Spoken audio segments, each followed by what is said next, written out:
Hello అండి అందరికీ. ఈరోజు మేము అటు రోడ్డు పక్కన వెళ్తూ ఉంటే ఒక పెద్దావిడ ఈ పండ్లయితే అమ్ముతూ ఉందనమాట. ఎక్కడి నుంచో చాలా దూరం నుంచి అయితే వచ్చిందంట ఈవిడ. సో, ఈ పండ్లు చూడండి, ఇవి మన చిన్నప్పుడు ఎప్పుడో ఒకసారి తినే ఉంటాము. ఈ పండు పేరు గాని తెలిస్తే నా కామెంట్ బాక్స్‌లో కామెంట్ చేయండి.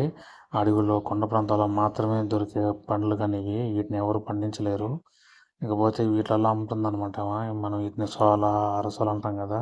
అట్లాంటి గ్లాసులు అనమాట ఇవి. ఒక గ్లాస్ అయితే రూ. 30 సో, మేము కూడా ఈ కవర్‌కైతే తీసుకున్నాము. సో, చాలా టేస్ట్ అంటే చాలా బాగుంటాయండి ఇయి. చిన్నప్పుడు చాలా ఇష్టంగా తినేటోళ్ళం.